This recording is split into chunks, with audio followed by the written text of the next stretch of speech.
Hey everybody, it's Jared with Elise Guitars again. It is time to talk about bindings. Now, to prepare our guitar for installation of bindings, the first thing that we need to do is cut the binding channels. So let's take a look. I drew a cross section of our guitar. So if you can imagine, this is a corner of the guitar. This is the side, this is the top, and this is our reverse kerfing. What the binding is going to do is it's going to sit about right here. That's going to get cut into the side, and it's going to go all the way up to the top. It performs a couple functions. The binding will help protect the corner of the guitar. The binding is typically going to be harder than the top itself. Most of the time, probably the same hardness as the side, but it's going to protect that corner of the top. The other thing that it's going to do is it's going to seal off the end grain of the top, and we're going to protect the end grain from absorbing and transferring that moisture. That is all that you need to do. You don't need to install purfling, but I'm going to on this one. The purfling I'm going to install is going to go on the top. There's going to be a small piece there. And then on the bottom of the binding, I'm going to install a small piece there as well. The purfling is just decorative. It doesn't really serve functional purpose, but I think it looks great with a black, white, black purfling. And that's why I do my end wedge with the black, white, black as well, so I can tie right into it. Now there are a bunch of different ways to cut binding channels. There are some small handheld jigs that use razors to cut the channel, like this and this. And there are also several commercial jigs available. There are some where you take your guitar up to the binding cutter, and there are some that you take the binding cutter to the guitar. There are both ways. There are also homemade versions of almost any of these. You can find plans online, but just a quick Google search for guitar binding machine should probably yield you several results. I'll show you the one that I use. A lot of binding cutting machines will come in two parts. There is the cutter, and the way that your router or laminate trimmer attaches is going to be a little bit different. This one, the machine comes out to the body of the guitar. It extends around, and it's got kind of this pivot and swing arm. The other part is the guitar carrier. And in this version, the guitar stays stationary. And in other ones, the guitar is on a similar carrier, but the guitar itself moves around. So this is the one that I use. Works great. I've got no issues with it, and will probably keep using it for years. For the machines that use a laminate trimmer or a palm router, something like that, or any kind of router, are typically going to have this type of cutter, where it has a cutter and a follower bearing that the bearing is going to ride on the side of the guitar. So we're almost always going to be referencing the side of the guitar. A little bit to the top just to engage our depth, but really for the bearing, that's kind of the critical piece of this. Now to start figuring out what size of bearing I need, I will just take a small piece of purfling off of the end of one of mine and the binding and put them together. That is how it's going to look on the guitar. So binding, purfling, and I'm going to put these together on here and see, I need to make up the difference between the edge of the binding and the edge of the cutter. And gosh, that might be the bearing right there. If it wasn't, and we'll need to switch bearings, in order to accomplish a couple of different channels. But I have these bearings to choose from. They come in varying widths to accommodate small changes in binding, changes in purfling, whether you're doing one or the other. And you can do just about everything you need with this bearing set, but you can also get others that'll have even smaller differences from one to the other. The first thing that we need to do when we start getting our guitar body prepared for the binding channels is preparing the sides. Remember I said that our bearing is going to reference the side. So I've gone through and sanded this. I didn't think I needed to show you a video of me sanding the sides. So sand all this down. We want to make sure that these are as smooth as they can be. It doesn't need to be a finish quality sand necessarily, but really to 120 or 150 is going to be just fine. What we want to make sure of is that none of these braces that came through have any glue standing out, that we didn't drip any glue on the side, that we don't have some undulations or anything that are going to mess up that bearing. We want this to be as smooth of a surface all the way around so that our bearing can do a decent job of providing us a smooth channel. So I've gone through already and have done that. I'm happy with the way that this looks, feels, and I'm ready to put it in the carrier. I am flashing back a little bit into the past. You can see here that these channels are already routed out, but I neglected to mention beforehand that if you've got an open gap here on your heel block where this is too wide open, your binding cutter the bearing can fall into here a little bit and give you a little bit of a dent right in this spot. So if this is open too much, any more than a 16th, mine's right at about a 16th here. That's just fine. Any more than that, you're probably going to want to either fill this in or put a piece of tape across it so that binding doesn't dip into it.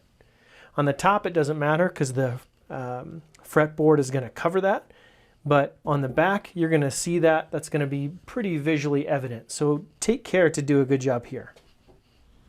On this particular machine, I need to make sure that the router is going to be able to reach all sections of this. So that looks good. I'm happy with that. Now what I need to do is attach the carrier and the machine router base to my bench. And I'm just going to do that with some screws. The next thing I need to do to get this ready is look at where all these corners are located. I want to adjust these so that the guitar body is held securely side to side on all four corners. And just give it a small nudge, make sure that it's not going to go anywhere side to side. That looks good. Now I need to take a look at how high it is. I want to get all four of these about the same height so that the router is going to get all of these level and that I don't have too much difference in elevation from one to the other. The back is going to be a little bit different, but I'll explain that when we get there. 7 1/4, 7 1/4. This one has to drop a little bit, and so does this. 7 1/4, and that's just about 7 1/4. Get all those tightened down. Okay, good. All right, these are even, end to end, side to side. Now that's ready. The next thing I'm going to do is put a light wash coat of shellac on the top of this. That is going to protect the guitar a little bit when the carrier is riding on the edge of it, and it might also prevent a little bit of tear out, get us a little bit less fuzziness on the channel that we're going to cut. And I just have a 1 pound cut of shellac, and you can use a cotton swab, you can use a rag.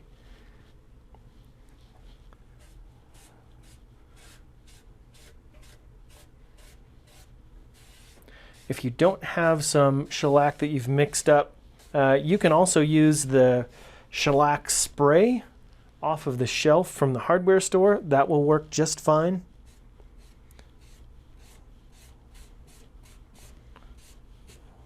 Doesn't have to be a lot. You don't need to soak it. I just want to see that color change. And it's going to be real light because we do want this to actually come off when we start prepping the top for finish. We got to get this off, and we need to get that top to a higher grit than it's at right now. This shellac wash coat will also show you some of the spots that you need to pay attention to later. I can see a spot here and here where it looks like there's some glue sitting on the top of the guitar, and the shellac wasn't able to absorb. This will also protect the top from getting too dusty with the rosewood dust, because that's going to be coming off of the sides. Cutting the binding channels does make quite a mess. All right, the top is all washed. You really only need to do the edges. I just did the whole top because I know this is going to get super dusty and dirty. I mean, it only took me 10 more seconds to do this. It's fine. All that's going to come off later anyway. And this is light enough that I'm not worried about having to sand it off and actually going through it more than I need to. I want to take a look at this cutter setup and show you how this is getting set up. If you see here, right there, we have this little cutter sticking out below here. And this is the purfling that I want to do on the top. So the first thing we're going to do is cut the channel on the top that is the width for the purfling and the binding. And if we look at this, that height is just about correct. So I'm going to do a test cut and see how that works and make any adjustments from there, whether it's a different binding or adjusting the height in this. Really want to take a look at that first. One of the really important things about the cutting machine is that we have as vertical of a binding install as possible. If you see this, the way this works is it sets up a parallelogram. So no matter how high I'm going with this, it's always going to be perpendicular to the bench top or parallel with the guitar. And it has a little riser on the bottom that rides on the guitar surface itself to provide some support to index on the guitar top, and the follower bearing, guide bearing is going to roll on the side. One of the important things about getting this parallel, perpendicular, depending on which way you're looking at it, is that I want that binding to be as vertical as possible. If we're tilted one way or the other, we are going to have to sand it to correct it. And you can see there's just not that much width to give us room to correct anything. So we really have to make sure that that is very vertical. If we go too far in, then we're going to have to either thin the sides or kind of round the guitar over. And if it is tilted out, we are going to end up sanding the top part of that, and it's going to get really, really thin. And sometimes you can even have to correct it so much that you sand through the bindings. And then we have to start over this process again and really redo the whole binding channel and fix things up and change things around. We want to avoid that as much as possible. I typically use plywood, sometimes MDF, to do test cuts with. It's fairly inexpensive, and it does not dull the bit as much as using hardwood. So let's make a test cut and see where we're at.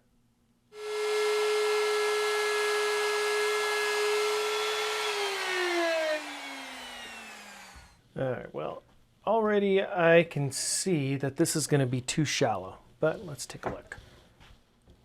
Yeah, so I need to make an adjustment on that for sure.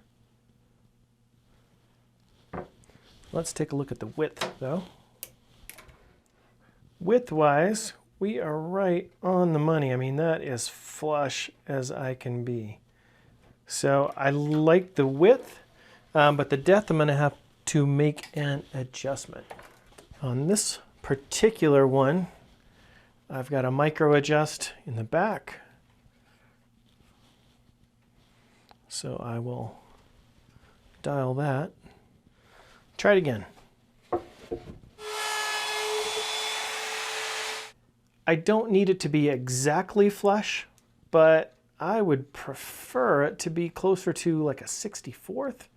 Not quite there, maybe another quarter turn on the fine tune dial.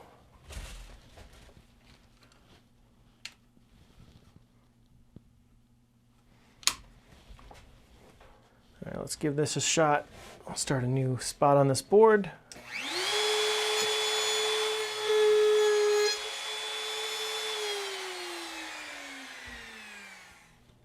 Nope, overcorrected. No, I'm too deep. Well, that's no good. Okay, now made another adjustment on this. We'll do another test cut.